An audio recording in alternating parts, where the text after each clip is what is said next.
Hey everyone, welcome to Wildlife Inspired. I'm your host, Scott Keys. And in today's video, we're going to talk about what I've got on the table here. Camouflage. Does this stuff actually work, or does this just make you look really stupid?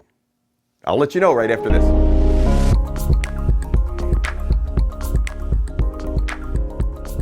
You know, I get a lot of beginner and intermediate photographers, and often they ask me about camouflage and does it work and should I use it? I'm not really sure. I don't want to look dumb when I'm out in the field.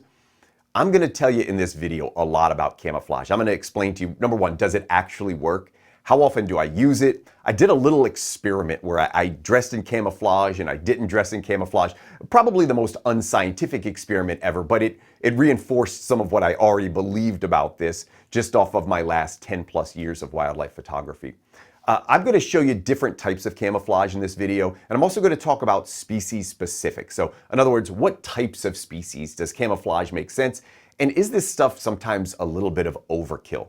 We're going to get into all that in this video, and I want to just start with this idea of does it work or not? And I will tell you, yeah, it actually works. Do I use it and how often? I would say right now, maybe 50% of the time I use some form of camouflage. Now, when I say some form, I don't want you to think I'm always out in the woods in a ghillie suit, but there are times, even in those extremes, that I find it very, very useful. So do I use it? Absolutely. About half the time. And the reason I use it is quite honestly, it works. I'm going to show you a bunch of different types. I'm going to show you where I use them personally for, and maybe down in the comments you can let me know what your experiences are as well. I have this idea about camouflage and wildlife photography in general. If we looked at the trend, 10 years it's become very, very popular. But I always have this idea, and this is not either an endorsement or a condemnation of hunting, but I will tell you, I often try to think like a hunter.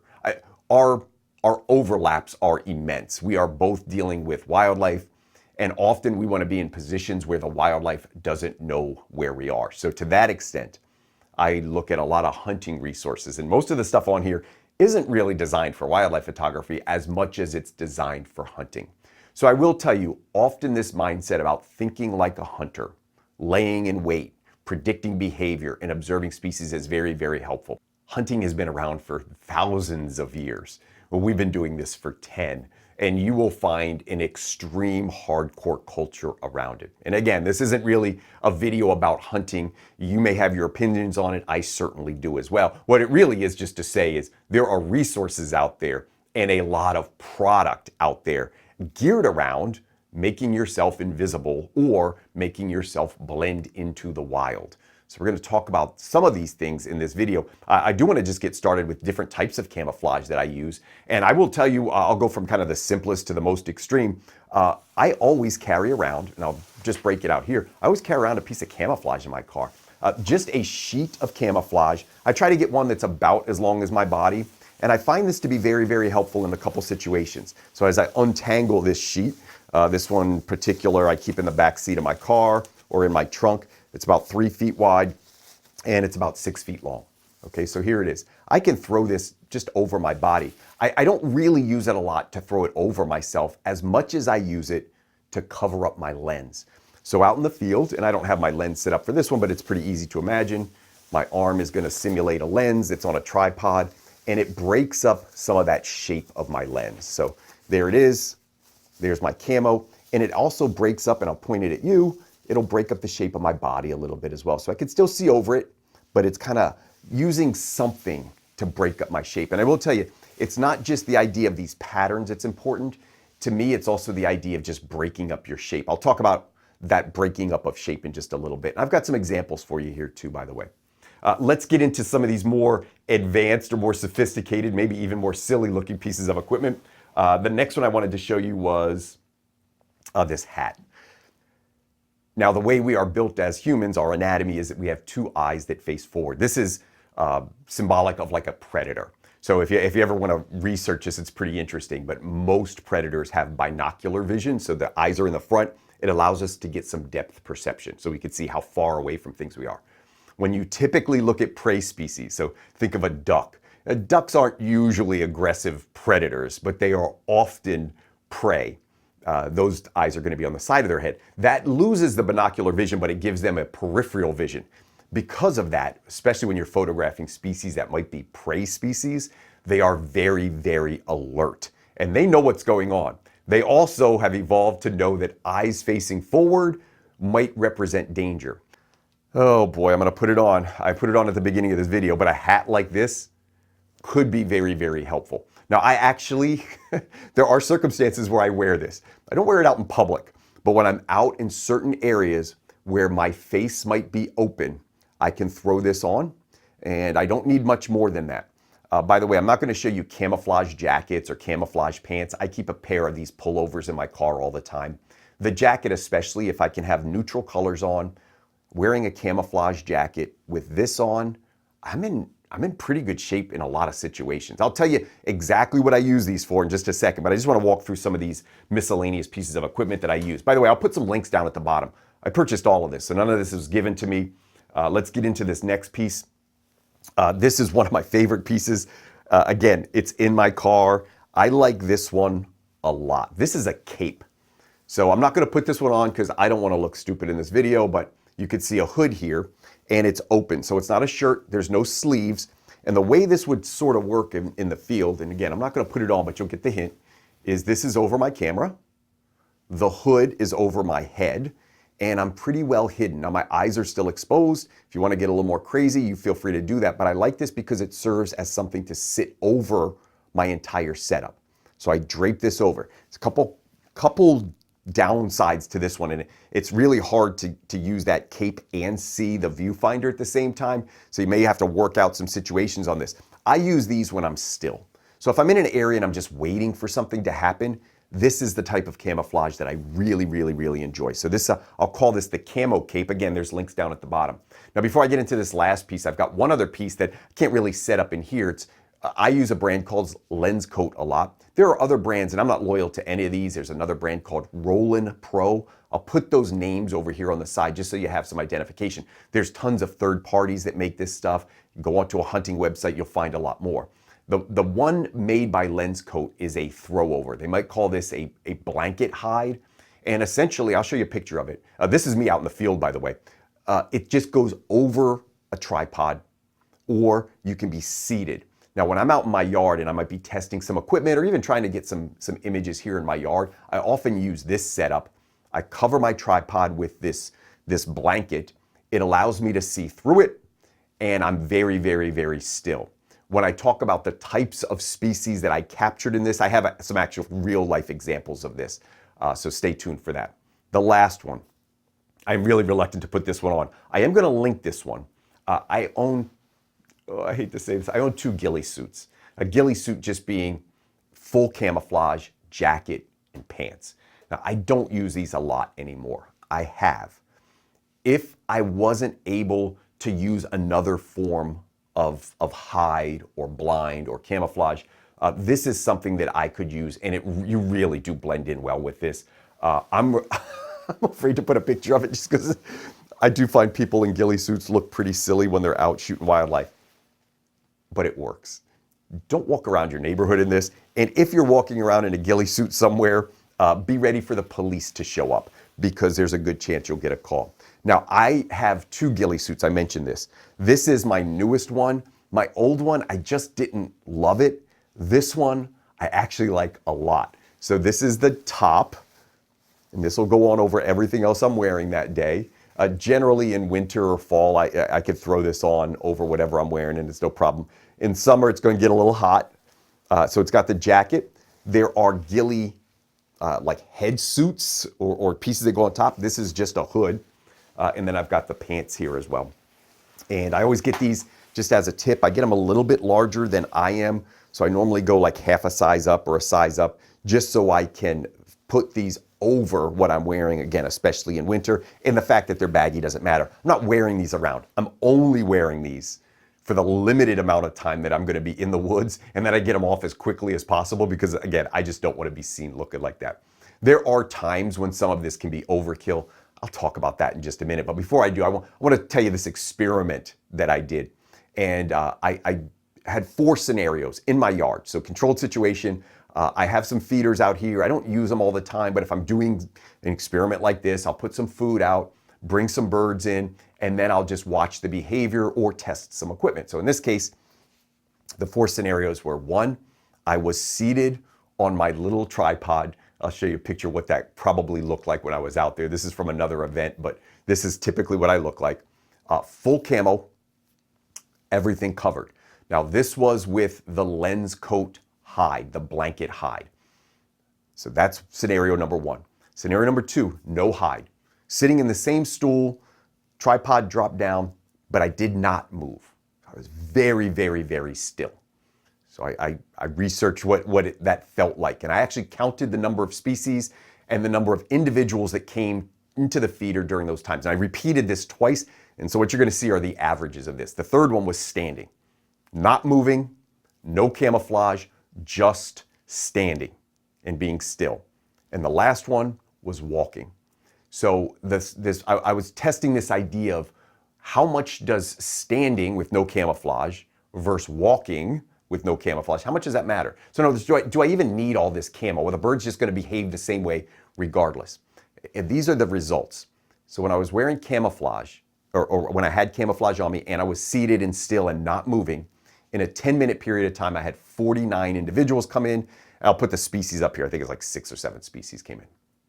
When I was perfectly still on the stool with no camouflage, I had fewer individuals come in and I had fewer species come in. That is about what I expected. It wasn't awful though. A lot of activities and the birds were pretty comfortable. When I went to a standing position, I still got a lot of visitors, but the species changed.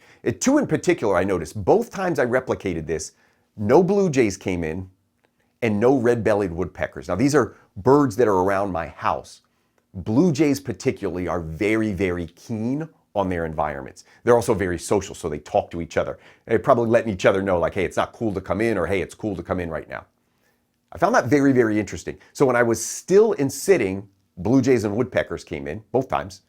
When I was standing, I had a good number of species, but no blue jays and no woodpeckers both times. Again, the least scientific experiment you'll ever see around wildlife, but it does support anecdotally what I suspected, which is some species are just more comfortable with your presence and other species are much more timid.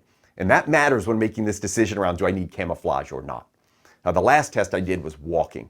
And I just paced back and forth, and it was kind of boring because I did it for 10 minutes. I would walk about 15, 20 feet, I would turn around and walk back, and I would just carry my camera with me, slowly walking back and forth. In this case, only 2 species showed up, and only 10, which tells me probably what I already know, which is movement is bad.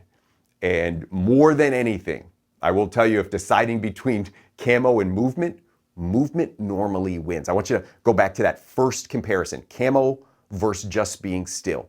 A lot of the same species came in.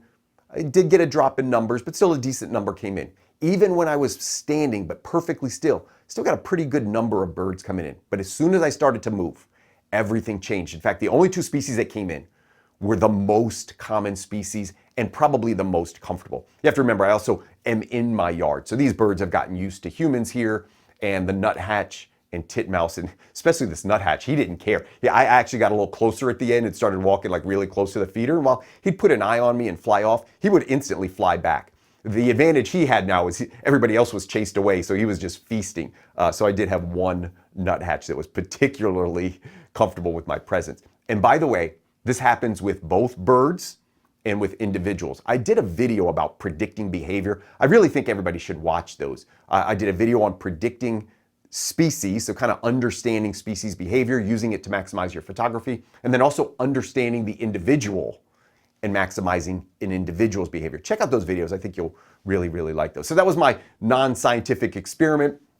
I think what a lot of people want to know is, when do you want to use this and what do you want to use it for? So right now, I just want to get into a few species or a few types of species and when I actually use these and what type of camo I use down here. Now, most of you know I'm a bird photographer primarily. I do some macro photography. Camo's not going to be involved in that one at all for me. But occasionally I will shoot megafauna or mammals, some species that I'm not really all that familiar with, but I study a lot and I try to observe a lot of behavior. So I want to show you a couple examples here. Now, if I were shooting elk or moose, bear, something like that, there's a lot of things that come into play with that. Yes, I want to be concealed when possible, but if it's at great distance, I'm much less worried about that. I'm normally more worried about that if I feel like I'm going to be close to something. Now, I don't normally stake out large wildlife, but I want to show you an example of what happened. I was actually doing a feeder testing. I was testing some equipment. I think I had a running water fountain that I was doing years ago, and I was in my blind. Now, this was using the tent blind or the blanket blind, and I looked over, and a baby fox came into my yard from under the fence that's behind my house, and I got this cute little picture. Now, in my 7 years living here, I have seen many fox on trail cams.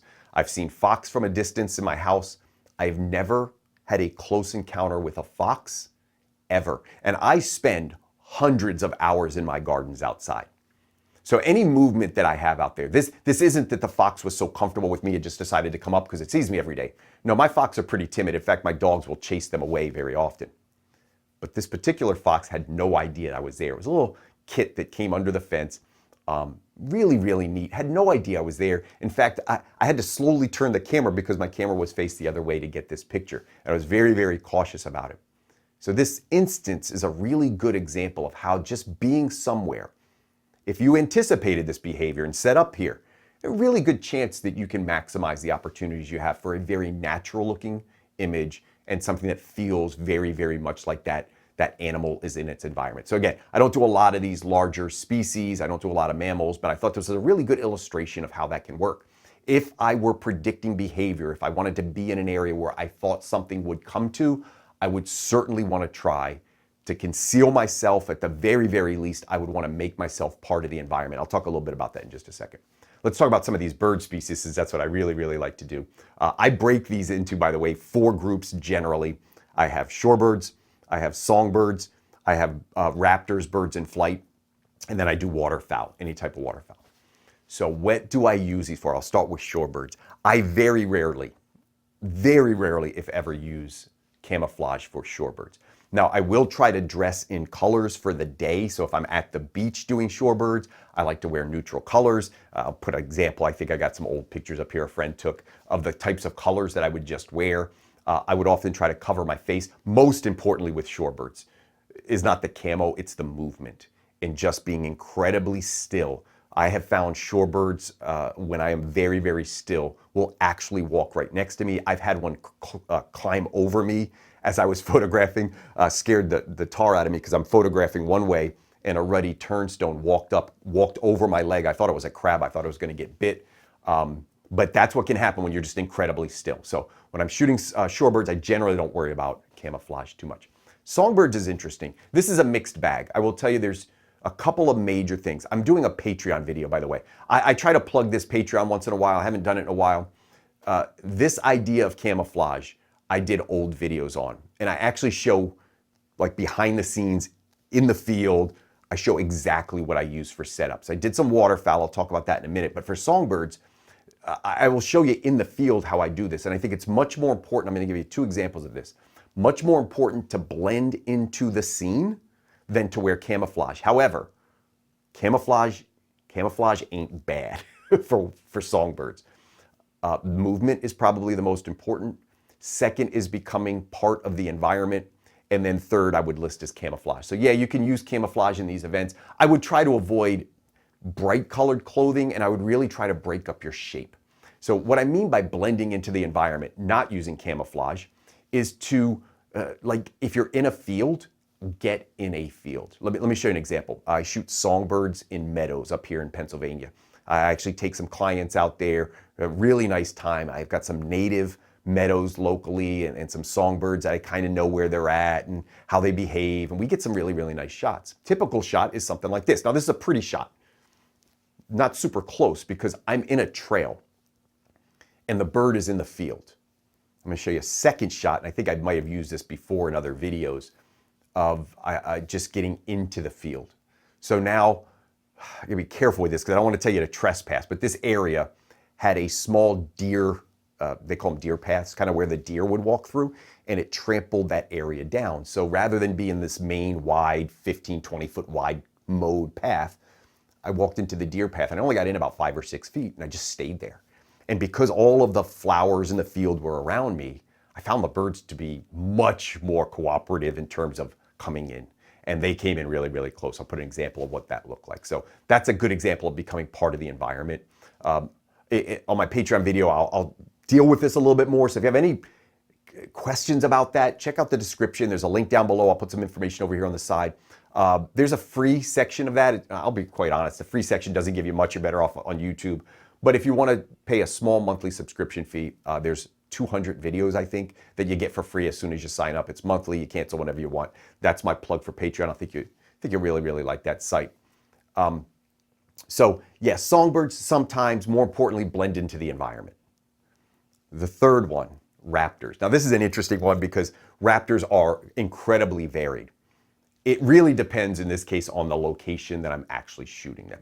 If I'm in an area where I am by myself, truly in the wild, meaning I'm going to probably be dealing with a wild subject, if possible, I will use camo. I will typically use the setup that you see over here. I will throw a blanket over my tripod. I'll get under the tripod. I'll try to be as patient as I can and wait for these birds to come in.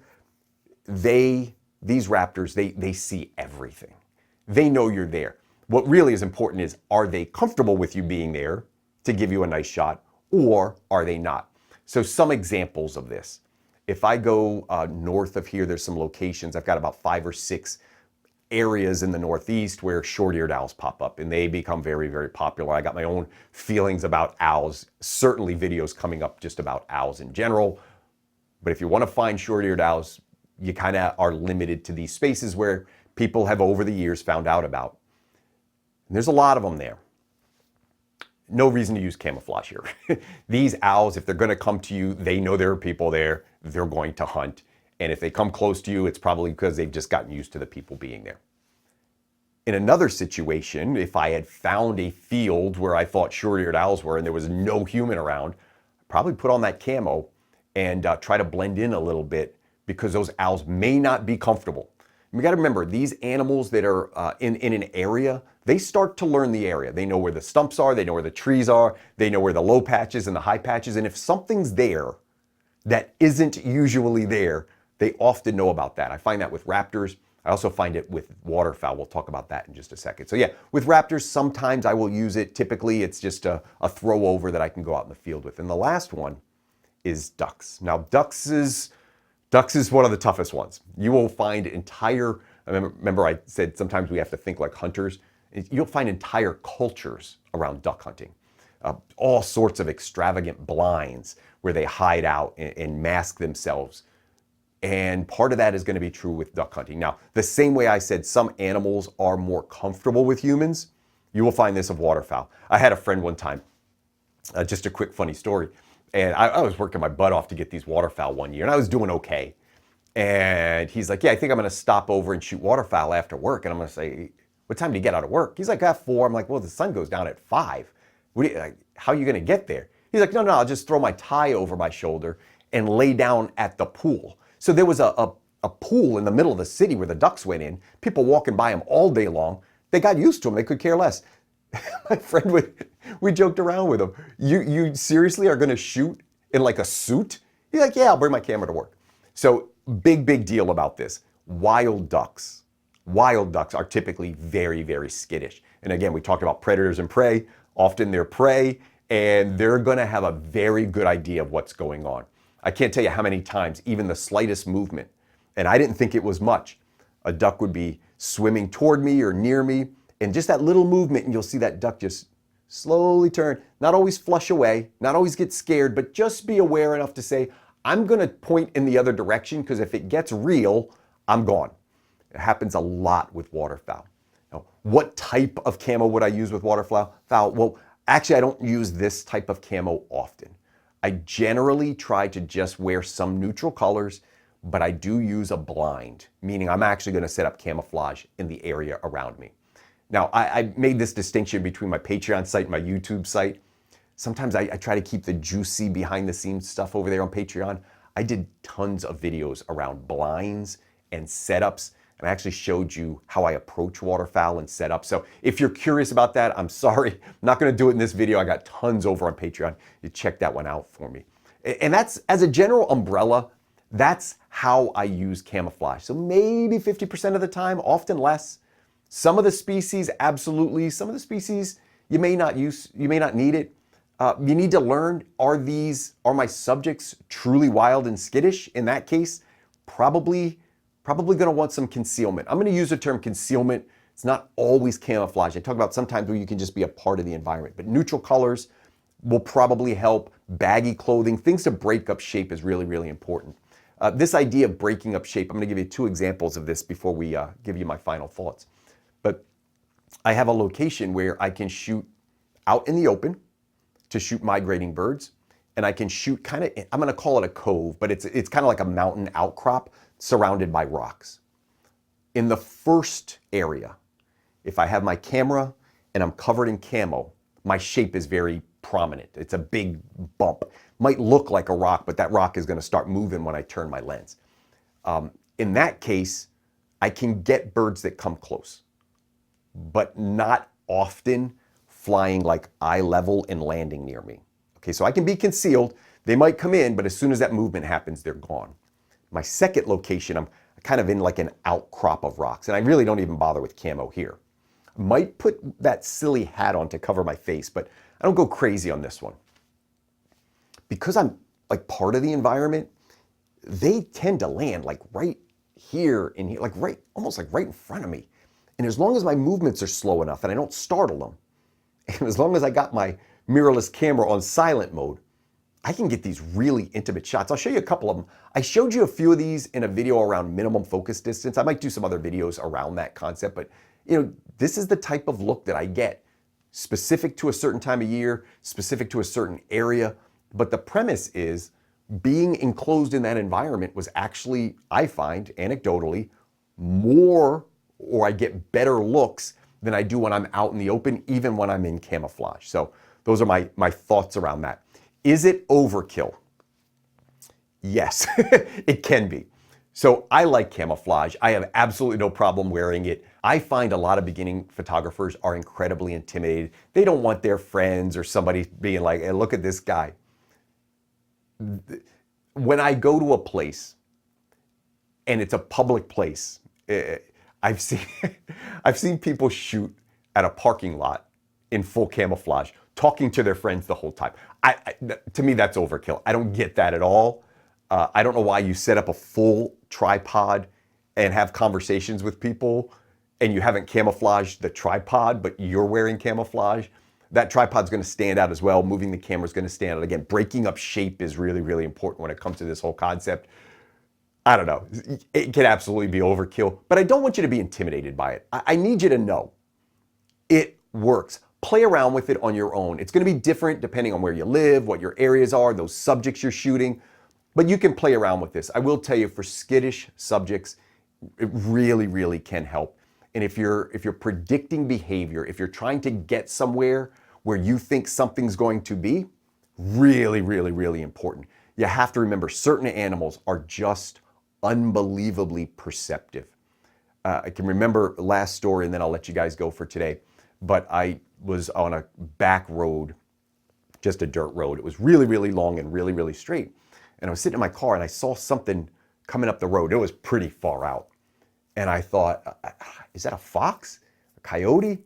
I realized from, again, 300 or 400 feet, this was a bobcat. I had never seen a bobcat in the wild. I got really, really excited. And I knew I couldn't just jump out of my car, so I was gonna open my car door and I was gonna duck under it, which I've done hundreds of times for certain species. And I was gonna kind of use the car door almost like a blind. I opened the car. I'm telling you, the car door couldn't have been 6 inches open. The bobcat popped his head up, looked straight at me, knew something was wrong, turned to the side and walked into the woods. I never saw him. Had I not opened that door 6 inches, he would have walked by my car because my car was there, still and set. So some of these subjects are incredibly perceptive. So if you think you're just gonna stand out and take pictures of bobcat in the wild, it might be a little bit tougher that might be a situation where the right type of camouflage is involved. But just remember, some of our subjects are going to be incredibly perceptive and very, very difficult. Others might be a little bit easier, and they may not require us to go around and look kind of foolish in the process. So that's my thoughts on camouflage today. I hope you found it interesting. What I really would like also is down in the comments, did this concept make sense, and does it line up with your experiences? Have you been intimidated to wear camouflage? And have you ever noticed that sometimes people might wear it when you don't really need to? I have been on both of those extremes, and I'm sure that if you've been out in the wild long enough, you have too. As always, I want to thank you for your support on the channel. If you're not subscribed, you need to go down and hit the subscribe button. Make sure you hit the bell for notification. Give it a thumbs up. That like, subscribe, and notifications is really, really critical. It actually pushes the information out to other like-minded people. So go ahead and hit that thumbs up button while you're at it. I want to thank you for watching the video. And as always, to my wildlife photography friends, I want to say, I hope we can continue to find inspiration in wildlife together.